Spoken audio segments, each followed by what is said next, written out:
Oke, izin mulai, sebelumnya aku minta maaf buat, pakai handphone karena belum bisa pakai laptop, gitu.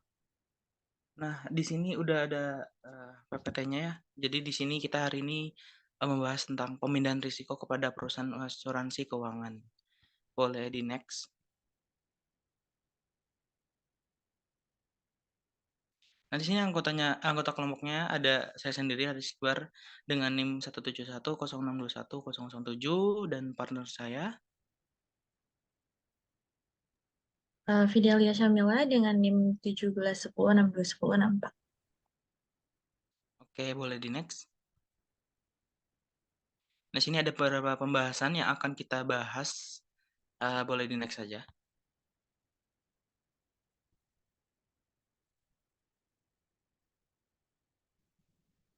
Oke. Jadi di sini sebelum kita membahas tentang asuransi itu sendiri, kita akan membahas dari resiko terlebih dahulu. Mungkin dari pembahasan sebelumnya udah paham gitu ya, resiko itu apa. Jadi resiko itu merupakan hal yang tidak mungkin dapat kita hindari dalam kehidupan sehari-hari kita gitu. Bahkan hal kecil pun dalam keluarga itu pasti ada resiko yang akan kita dapatkan dari sebuah keputusan yang kita ambil. Nah, mengatur resiko dengan tujuannya itu adalah mengurangi dan memindahkan resiko tersebut. Resiko tetap ada, tapi kita tetap uh, kurangi dan dipindahkan kepada pihak lain yang dapat dilakukan, terutama untuk para pelaku bisnis. Nah, sebelum kita masuk ke dalam pengertian asuransi, kita juga harus tahu pemindahan risiko itu apa sih? Jadi pemindahan risiko itu atau risk transfer adalah perusahaan memindahkan atau mentransfer risiko tersebut ke hal yang lain yang biasanya mempunyai kemampuan lebih baik dalam mengendalikan risiko itu sendiri. Nah, baik karena skala ekonomi yang lebih bagus atau karena mempunyai keahlian untuk melakukan manajemen risiko itu sendiri. Jadi pemindahan risiko itu bisa dilakukan oleh pelaku bisnis. Nah, asuransi itu bukanlah satu-satunya peralatan ya teman-teman yang menjadi dasar manajemen risiko. Meskipun begitu, asuransi juga merupakan sarana yang paling penting menurut kami dan merupakan dasar dari kebanyakan program manajemen risiko itu sendiri. Membandingkan asuransi dengan beberapa hal itu seperti menguji manfaat dan ganti kerugian dan juga menggambarkan batasan-batasan dalam mencari pertumbuhan dan menjalankan bagaimana kemungkinannya yang akan berjalan. Nah, menurut KUHP, jadi ada dasar hukum yaitu menurut KUHP pasal 246 disebut bahwa asuransi atau pertanggungjawaban adalah suatu perjanjian dengan mana seorang penanggung mengikat diri kepada seorang yang tertanggung dengan menerima suatu premi untuk menggantinya kepada sesuatu kerusakan atau kehilangan keuntungan yang diharapkan yang mungkin akan di terdampak gitu ya, terdampak karena suatu peristiwa yang tidak tentu. Boleh di next aja.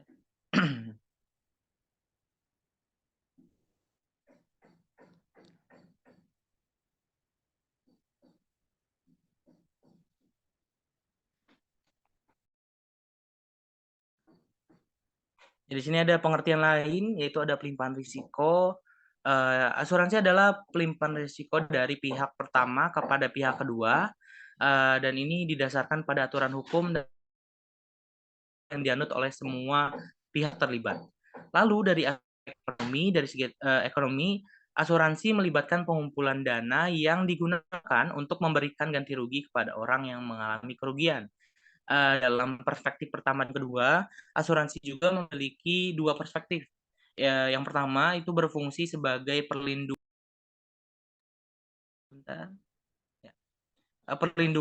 terhadap risiko keuangan yang disediakan oleh pihak insurer. Lalu yang kedua itu merupakan, alat ya, alat untuk menggabungkan risiko, dari 2 atau lebih individu atau perusahaan melalui kontribusi dana yang digunakan untuk membayar klaim. Dan yang terakhir, sudut pandang dari orang diasuransikan. Asuransi merupakan, peralatan referensi risiko dan kombinasi risiko. Boleh next. Nah, di sini ada risiko. Risiko mungkin tadi udah kita bahas sedikit. Risiko selalu ada, pastinya dalam kehidupan kita dan bersifat tidak dapat diprediksi. Dan asuransi menganggap risiko itu sebagai ketidakpastian ya. Dan ciri-ciri khusus dari asuransi sebagai risiko itu, ada yang namanya penyatuan risiko atau bisa disebut pooling. Boleh di next.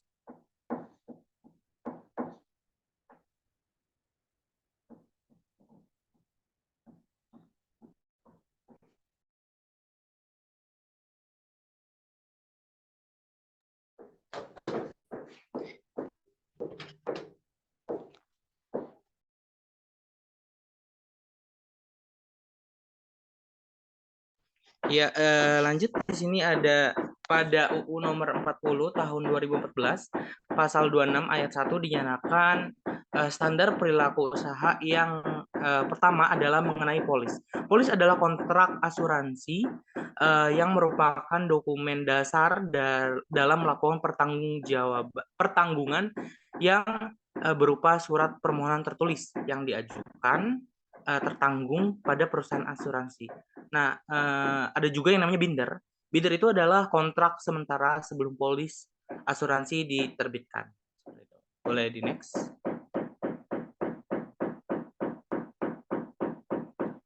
Nah, di sini ada beberapa aspek hukum. Yang pertama ada warranties, yaitu ketentuan khusus dalam polis yang berkaitan dengan sifat risiko, seperti peraturan terkait menjaga risiko tertentu. Lalu yang kedua ada concealment, di mana konsumen ini adalah usaha menyembunyikan fakta yang dapat mempengaruhi penolakan pertanggungan atau menetapkan premi lebih tinggi.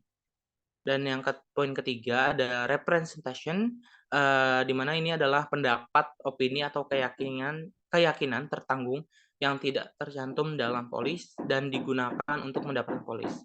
Dan yang terakhir adalah fraud, di mana di sini adalah tindakan sengaja yang membuat pernyataan palsu atau menyembunyikan fakta yang dapat melibatkan penolakan oleh perusahaan asuransi. Oke, boleh di next.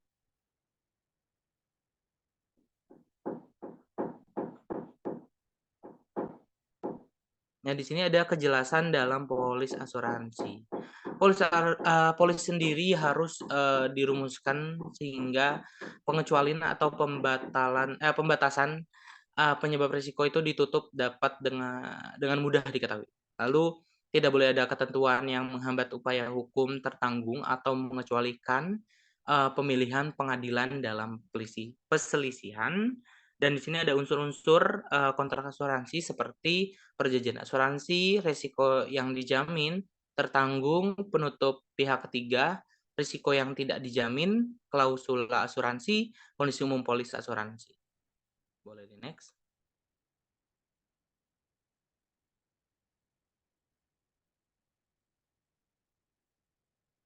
Nah, premi sendiri adalah salah satu unsur penting nih dalam asuransi karena, merupakan salah satu kewajiban utama yang wajib dipenuhi oleh tertanggung kepada penanggung. Nah, dalam hubungan hukum asuransi, penanggung menerima pengalihan risiko dari tertanggung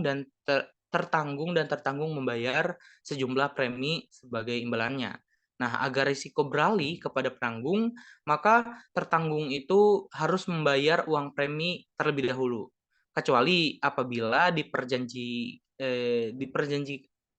perjanjian lain, jika premi itu tidak dibayar dalam waktu 10 hari, dalam hitungan 10 hari kerja, terhitung mulai tanggal permulaan asuransi dan tanggal perpanjangan asuransi. Nah, berlakunya asuransi itu ditunda oleh penanggung tanpa pemberitahuan terlebih dahulu. karena hal tadi. Nah, jika sewaktu-waktu terjadi, kerugian atau kerusakan atas, misalnya kendaraan motor yang diasuransikan, tertanggung tidak berhak atas suatu pergantian kerugian tersebut. Nah, penundaan tersebut itu, akan berakhir, hitungnya itu dalam 24 jam sebelum premi itu diterima oleh penanggung atau asuransi batal demi hukum. Nah, apabila premi itu tidak dibayar setelah lewat sekitar 90 hari, eee, kerja 10 hari kerja, mulai tanggal berlakunya asuransi, atas pembatalan ini penanggung itu berhak atas premi untuk jangka waktu yang sudah berjalan sebesar sekitar 20% dari premi setahun. Nah, itu menurut Muhammad tahun 2011. Oke, boleh di-next.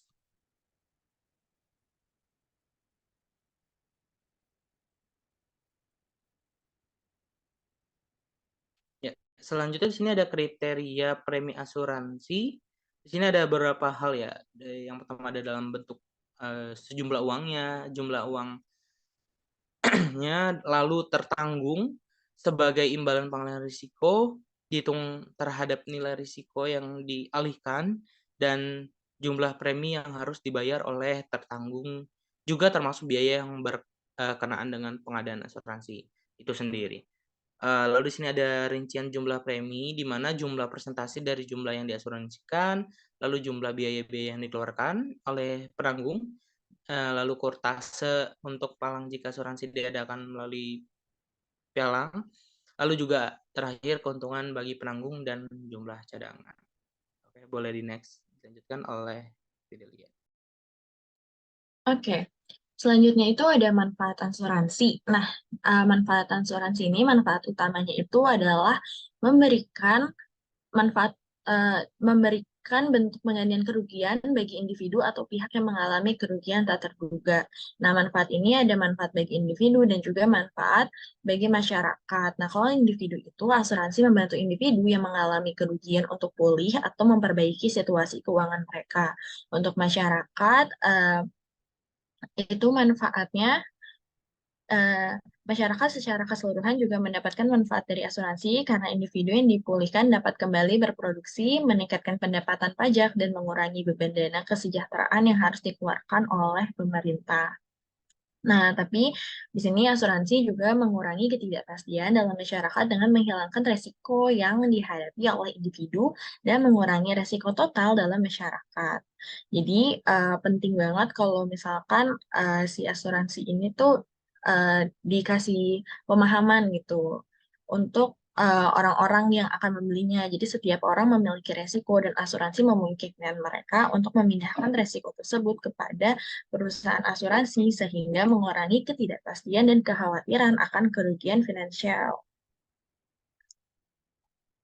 Jadi, uh, melalui pembelian asuransi ini, resiko dan ketidakpastian dalam masyarakat pada dasarnya dapat dikurangi. Oke, boleh di next. Nah, di sini ada manfaat yang ditawarkan perusahaan asuransi dan keuntungan asuransi itu sendiri bagi perusahaan yang menawarkannya. Untuk yang ditawarkan perusahaan asuransi, yaitu ada melindungi kerugian bagi orang yang menderita kerugian harapan. Yang kedua, ada mengurangi siksaan mental dan fisik bagi pihak tertanggung yang disebabkan rasa takut dan kekhawatiran. Yang ketiga, ada menghasilkan tingkat produksi, tingkat harga, dan struktur harga yang optimum. Yang keempat, ada menyediakan dana untuk investasi.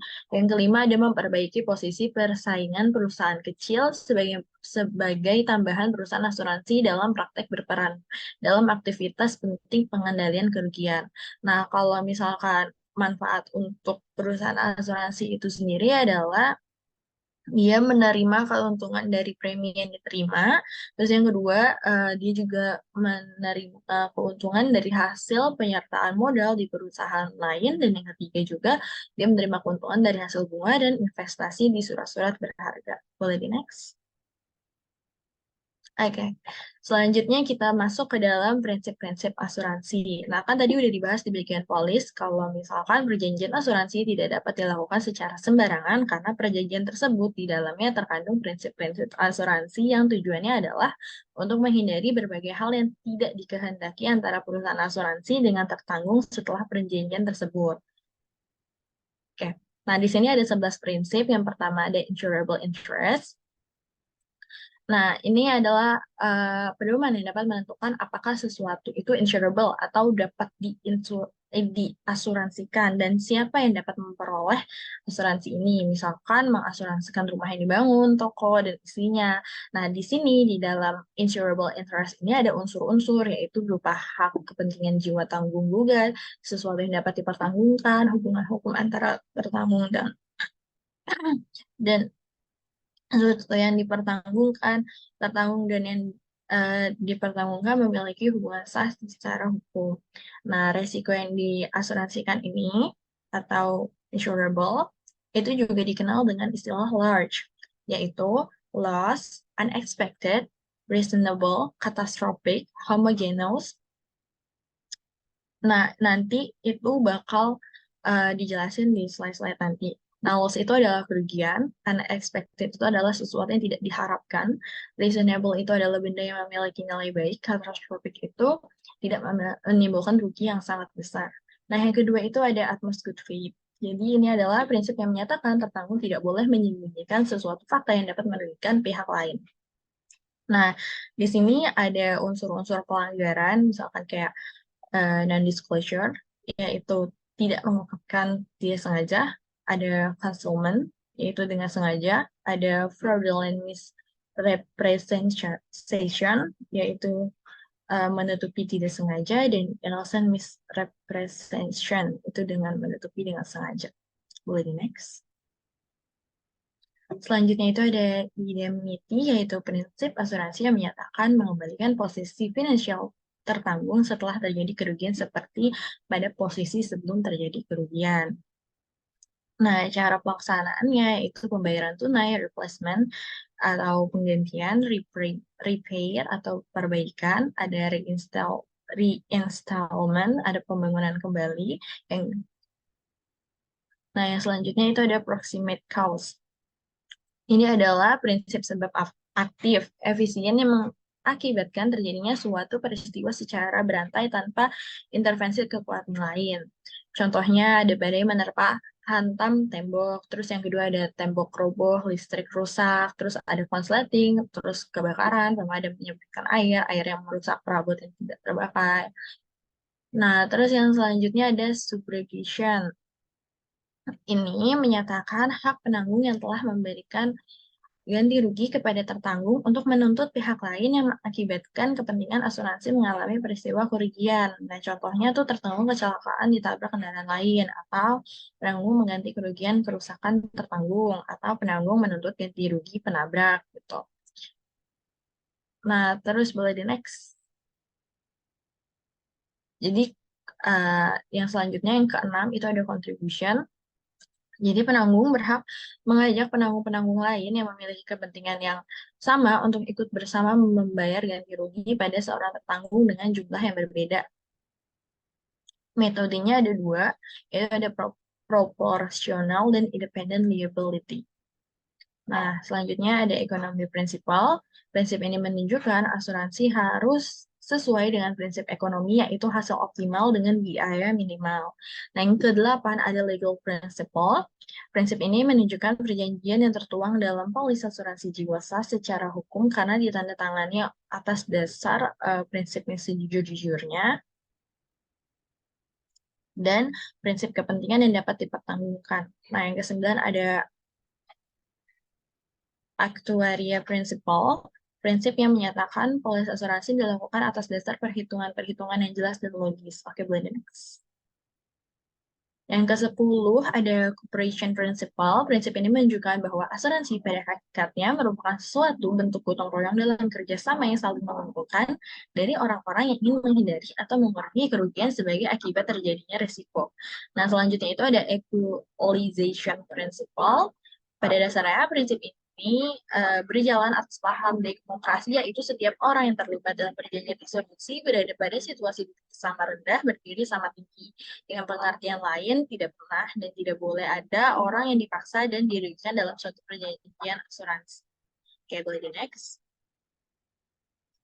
Nah, selanjutnya itu ada biaya dalam asuransi. Nah, biaya dalam asuransi ini ada 3, yaitu ada biaya operasional, ada biaya moral, dan moral hazard. Nah, biaya operasional ini adalah asuransi menciptakan biaya seperti biaya pengadilan kerugian, biaya penilaian atau adjustment kerugian, biaya-biaya yang timbul untuk mencari calon tertanggung, pajak premi yang ditetapkan pemerintah, dan biaya administrasi hukum. Biaya yang dikeluarkan ditambahkan sejumlah profit dan cadangan, mesti ditutup oleh premi yang dibebankan. Nah, dalam kenyataannya, pekerja dan sumber-sumber lainnya mungkin sudah terikat dalam penggunaan lainnya dibutuhkan pula oleh perusahaan asuransi. Nah, yang kedua ada biaya moral. Biaya moral ini timbul karena adanya moral hazard, yaitu ketika seseorang dengan sengaja menyebabkan kerugian atau memperparahnya karena mereka memiliki asuransi. Contohnya, pembakaran yang disengaja untuk mendapatkan santunan asuransi. Nah, yang ketiga ada moral hazard. Ada moral hazard yaitu terkait biaya yang berhubungan suatu keadaan yang menyebabkan orang lain menjadi kurang berhati-hati dibandingkan dengan pada keadaan lain. Orang tidak sadar menciptakan kerugian, tetapi kenyataannya karena mereka telah diasuransikan, menyebabkan mendapat lebih banyak peluang untuk melakukannya. Nah, perbedaan kecil yang terdapat antara moral hazard ini diciptakan oleh bidang asuransi, tetapi semua setuju bahwa tindakan orang dipengaruhi oleh sikap mereka masing-masing dan moral hazard lebih umum daripada itu. Next. Nah, ada jenis-jenis resiko dalam asuransi ini ada 4 jenis, ada pure risk, ada spekulatif, ada particular risk, ada fundamental risk. Nah, resiko murni atau pure risk itu adalah resiko yang jika terjadi akan pasti menimbulkan kerugian dan tidak ada kemungkinan keuntungan jika risiko ini tidak terjadi. Contohnya kebakaran, kecelakaan, gitu. Jadi pasti rugi aja. Nah, yang kedua itu ada speculative risk, yaitu resiko spekulatif. Ini terkait dengan pertaruhan atau keberuntungan. Nah, jika terjadi bisa menghasilkan keuntungan, kerugian, atau tidak ada perubahan. Contohnya investasi saham di bursa efek. Jadi kalau misalkan spekulatif, kita cuma berspekulasi aja, dia ini untung atau rugi. Jadi kalau misalkan terjadi, ya jadi salah satu antara untung atau rugi. Gitu. Nah, yang ketiga itu ada resiko khusus atau particular risk. Nah, resikonya hanya memengaruhi lingkungan lokal atau individu secara terbatas, baik secara kuantitas maupun kualitas. Nah, contohnya tindakan seorang pencuri yang hanya memengaruhi individu yang menjadi korban. Nah, yang keempat ada resiko fundamental atau fundamental risk, resiko yang dapat memiliki dampak luas dan disebabkan oleh faktor-faktor atau pihak tertentu. Dampaknya bisa mencakup berbagai bidang seperti bencana alam, kebijakan pemerintah, dan lainnya. Balik next. Nah, di sini tadi kan udah dibilangin bahwa ada OAS itu kan. Nah, ini karakteristik resiko yang dapat diasuransikan. Yang pertama, ada 6 karakteristik. Yang pertama, kerugian potensial besar atau tetapi probabilitasnya rendah. Terus yang kedua, probabilitas kerugian dapat diperhitungkan. Yang ketiga, sejumlah unit terbuka atau massal dan homogen. Yang keempat, kerugian bersifat kebetulan atau fortuitous. Yang kelima, kerugian tertentu atau definite. Yang keenam, bukan resiko bencana besar atau katastrofe. Nah, kerugian yang pertama itu kerugian potensial tetapi probabilitas rendah. Resiko ini bisa diasuransikan memiliki kerugian cukup besar jika terjadi, tetapi probabilitasnya terjadi rendah. Contohnya, tidak ada keinginan untuk mengasuransikan kehilangan pulpen dengan nilai rendah. Nah, yang kedua ada probabilitas kerugian dapat diperhitungkan. Penentuan tingkat premi asuransi didasarkan pada prediksi berdasarkan pengalaman masa lalu dan probabilitas terjadinya kerugian. Risiko tidak dapat diasuransikan jika probabilitas kerugian tidak dapat dihitung. Terus yang ketiga, sejumlah unit terbuka atau massal homogen. Asuransi memerlukan banyak unit yang homogen seperti mobil atau individu untuk menghitung probabilitas dan menanggung resiko secara efisien. Perusahaan asuransi tidak mampu meramalkan resiko untuk individu secara spesifik. Yang keempat, ada kerugian bersifat kebetulan atau fortuitous. Resiko yang diasuransikan haruslah bersifat kebetulan dan tertanggung seharusnya tidak memiliki kontrol atas kejadian tersebut. Dalam prakteknya, banyak banget resiko yang termasuk ke dalam kategori kebetulan ini. Nah, yang kelima ada kerugian tertentu atau definite. Kontrak asuransi harus menentukan kapan dan di mana kerugian akan terjadi. Contohnya, asuransi kebakaran yang mencakup kerugian pada lokasi tertentu. Yang keenam, bukan resiko bencana besar atau katastrofe. Nah, resiko yang bisa diasuransikan tidak boleh berpotensi menjadi bencana besar dan serentak. Harus ada batas kerugian yang dapat dihitung dan menentukan premi dan surplus yang dibutuhkan. Jadi next. Nah, ada contoh resiko yang tidak bisa ditanggung oleh asuransi swasta, yaitu kerugian akibat air bah pada real estate, ada insolvensi bank, ada pengangguran, ada kerugian yang melibatkan banyak orang. Nah, kalau misalkan kerugian itu asuransi swasta tidak dapat mengatasi resiko kerugian yang disebabkan oleh banjir atau air bah terhadap properti RLSD. Salah satu masalah utamanya adalah bahwa orang yang membutuhkan perlindungan seringkali tidak mampu membayar premi yang sangat tinggi untuk asuransi banjir. Nah, kalau untuk insolvensi bank, itu bank tidak mampu membayar kewajiban kepada nasabahnya. Nah, merupakan risiko yang sulit diramalkan. Ini adalah jenis risiko bencana besar atau katastrofik yang seringkali tidak dapat ditangani oleh asuransi swasta. Nah, yang selanjutnya ada pengangguran. Masalah pengangguran juga merupakan jenis risiko yang sulit dijamin oleh asuransi swasta. Kemungkinan kerugian akibat pengangguran tidak dapat diperkirakan dalam jangka pendek dan premi yang diperlukan untuk perlindungan individu dari risiko ini mungkin sangat tinggi. Yang selanjutnya ada kerugian yang melibatkan banyak orang seperti banjir, bencana alam. Itu kan melibatkan banyak individu, keluarga, dan bisnis juga. Nah, asuransi swasta seringkali tidak tersedia secara umum untuk resiko-resiko yang melibatkan banyak pihak. Boleh next. Nah, ini resiko yang ditanggung oleh asuransi pemerintah. Jadi, secara dasarnya tuh asuransi pemerintah itu memiliki kemampuan untuk menanggung resiko yang mungkin tidak bisa ditanggung oleh perusahaan asuransi swasta. Karena dia tuh bisa bikin kebijakan-kebijakan, sedangkan asuransi swasta kan kayak nggak bisa gitu. Nah, yang pertama ada asuransi wajib. Jadi pemerintah dapat membuat asuransi wajib yang memaksa individu atau bisnis mengambil asuransi tersebut. Ini memungkinkan pemerintah untuk menyebarkan biaya program asuransi atas eksposur yang beragam. Misalkan kayak sekarang tuh kan uh, pekerja itu kan harus dapat BPJS Ketenagakerjaan. Itu salah satu asuransi wajib kalau misalkan kalian kerja.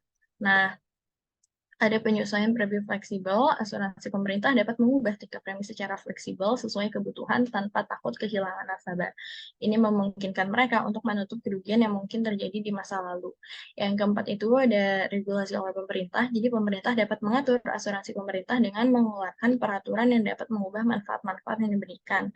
Yang kelima itu ada subsidi pemerintah, jadi pemerintah dapat memberikan subsidi kepada program-program asuransi pemerintah atau perusahaan asuransi pemerintah melalui kekuasaan perpajakan. Yang terakhir itu ada operasional yang lebih stabil, program asuransi pemerintah cenderung lebih stabil karena pemerintah dapat mengatur premi, manfaat, dan dukungan keuangan. Jadi pemerintah itu memiliki alat dan wewenang yang lebih besar dalam mengelola dan mengurangi resiko yang kompleks dan beragam seperti perlindungan terhadap kegagalan bank dan kehilangan pekerjaan. Boleh next. Oke, sekian dari kami. Mungkin langsung masuk ke sesi tanya jawab.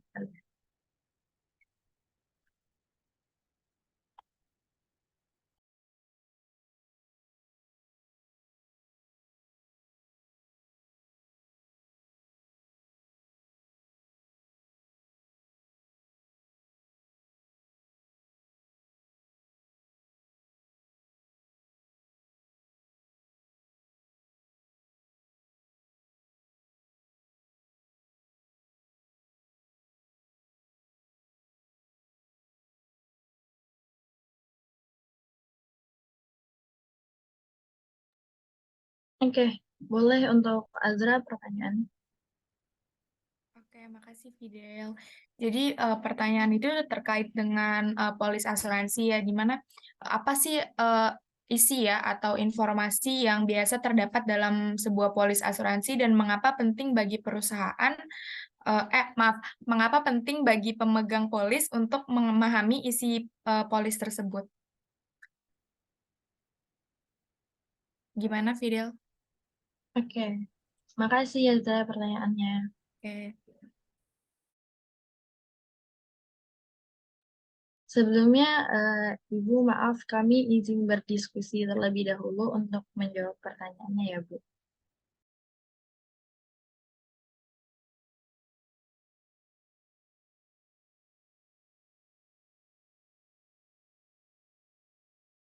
Silakan diskusi dulu ya. Ibu nggak concern banget nih.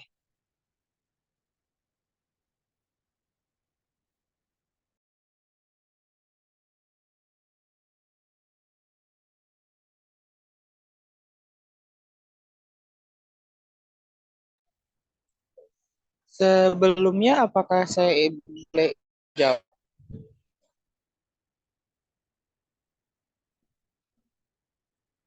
Ya mungkin izin menjawab.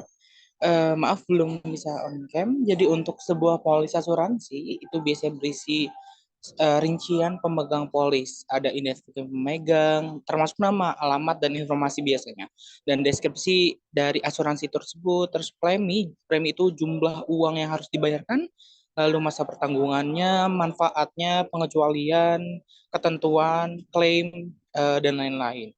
Nah, pemegang polis juga harus bisa memahami isinya nih. Karena apa? Karena harus adanya transparansi. Memahami polis itu membantu kita sebagai pemegang polis memahami apa yang dicakup dalam isinya.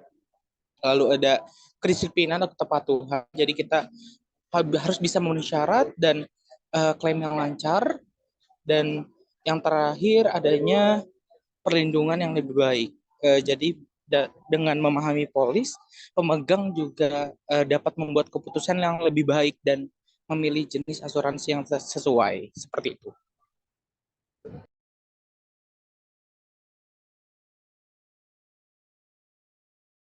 Apakah sudah dimengerti ya Zara? Sudah, Fidel. Haris, makasih. Oke. Apakah ada yang ingin bertanya lagi?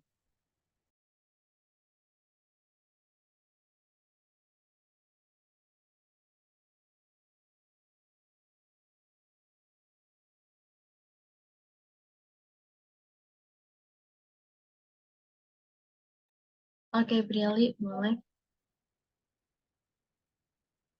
Aku izin bertanya kepada kelompok penyaji. Kan tadi kan kalau nggak salah di karakteristik resiko yang dapat diasuransikan itu kan harus bersifat kebetulan ya, Del. Iya, Aku mau tanya nih, bagaimana apabila suatu individu atau perusahaan tuh dengan sengaja melakukan sesuatu agar asuransi ini dapat dicairkan gitu. Dan terus ada nggak sih undang-undang yang ngatur terkait hal tersebut? oke. Makasih Brili pertanyaannya.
Oke, mungkin boleh izin jawab ya, Bri. Jadi kan tadi sebenarnya udah dijelasin sama Haris kalau di dalam polis itu ada yang namanya fraud atau tindakan sengaja yang membuat eh, pernyataan palsu atau menyembunyikan fakta yang dapat mengakibatkan penolakan oleh perusahaan asuransi. Jadi kan itu sebenarnya nggak boleh ya tindakan sengaja. Nah, ini kalau misalkan ditanya ada di dalam Undang-Undang nomor berapa, itu ada di Undang-Undang Nomor 40 Tahun 2014. Jadi agen asuransi sebagai perwakilan dari perusahaan asuransi dalam memasarkan produk harus bertanggung jawab kepada perusahaan asuransi dan nasabah asuransi terkait tindakan fraud yang telah dilakukannya.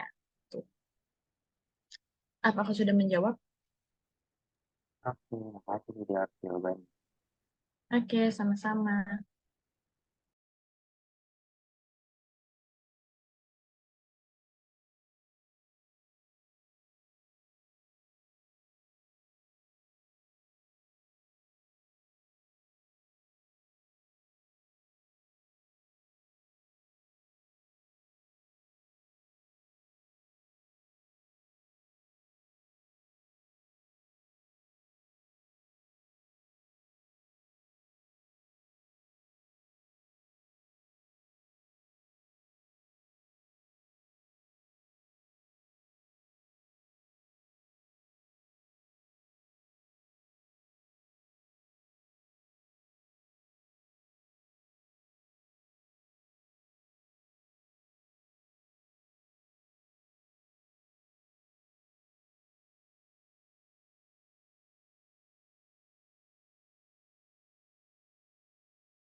Oke, mungkin udah nggak ada yang mau bertanya lagi ya.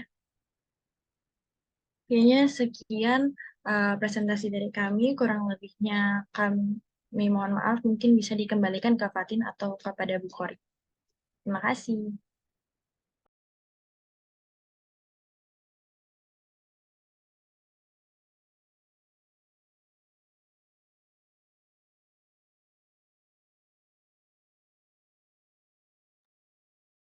Oke, terima kasih kalau waktunya, Ji. Mungkin Prof. Kori, presentasi dari kelompok 4 dan sesi tanya jawabnya sudah selesai. Apakah ada tambahan atau kita bisa langsung end session-nya aja, Prof? Ya, Assalamualaikum warahmatullahi wabarakatuh. Maaf, Ibu sambil tiduran dan matanya dimeramkan ya, karena petiga lagi kambuh. Sebenarnya pusat tadi kelompok ini kan membahas tentang asuransi ya.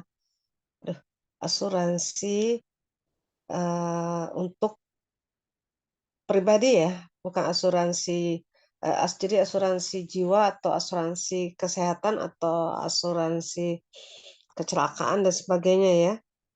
Masih asuransi umum ya, benar nggak? Benar nggak masih asuransi umum? Nah tadi terakhir Ibu dengar sepentas ya, ada yang menanya tentang vote ya. Vote itu artinya dia tidak mau berterus terang ya. Misalnya dia ada sakit ya. Kalau asuransi kesehatan kan harusnya periksa ke dokter dulu, baru diikut asuransinya. Tapi ada juga perusahaan asuransi tidak meriksa kesehatannya. Nah, kalau tidak meriksa kesehatannya, otomatis si nasabah tadi atau pelanggan tadi mengatakan bahwa dia tidak punya penyakit sama sekali. Setelah bayar asuransi, preminya, nah tiba-tiba dia sakit, maka perusahaan asuransi nanti mengecek apakah nasabah ini sudah punya penyakit ini sudah lama atau belum. Nah, kalau sudah lama, otomatis dia itu merahasiakan penyakitnya. Perusahaan asuransi tidak mau mengganti eh, kerugian dari nasabah itu.